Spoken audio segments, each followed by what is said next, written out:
రెండోది ఇది over Zoom call, ఒక్క జూమ్ కాల్లో మేము క్లిన్ చేశాం అధ్యక్ష. రెండోది గూగుల్ అధ్యక్ష గూగుల్ సంస్థ ఐ థింక్ జూలై 24 జూలై వచ్చారు అధ్యక్ష. నేను విశాఖపట్నానికి వేరే పని పెట్టుకుని వెళ్ళాను, ఎందుకంటే బయటికి రాకూడదు. వాళ్ళని నేను హోటల్లో కలిసి నేనే స్వయంగా వాళ్ళని డ్రైవ్ చేసుకుని తీసుకెళ్ళాను అధ్యక్ష. నేను చూపించాను, ఇదిగోండి ఇది ల్యాండ్, ఇక్కడ కేబుల్స్ మీకు ఇస్తాం, మీరు అతి పెద్ద డేటా సెంటర్ యుఎస్ తర్వాత మీరు ఇక్కడ పెట్టండి అని నేను రిక్వెస్ట్ చేశాను.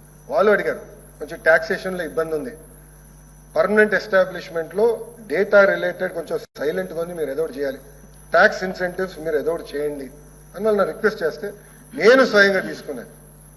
అటు నిర్మలా సీతారామన్ గారు, అశ్విని వైష్ణవ్ గారు ఇద్దరితో సంప్రదింపులు చేసి ఇది పిఎంఓ వరకు వెళ్ళింది అధ్యక్ష. నిజంగానే అధ్యక్ష, ఈరోజు ఆంధ్ర రాష్ట్రంలో డబుల్ ఇంజిన్ సర్కార్ ఉంది కనుకనే ఇలాంటి ప్రాజెక్ట్స్ మేము అవసరమైతే కేంద్ర చట్టాలని సవరించి కూడా మేము తీసుకురాగలుగుతున్నాం. దానివల్ల ఎక్కువ సిస్టమ్ మొత్తం బెనిఫిట్ అయింది అధ్యక్ష.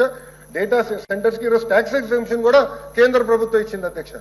దీనివల్ల పెద్ద ఎత్తున డేటా సిటీ విశాఖపట్నం డేటా సిటీలో పెట్టుబడులు కూడా రాబోతున్నాయి అధ్యక్ష.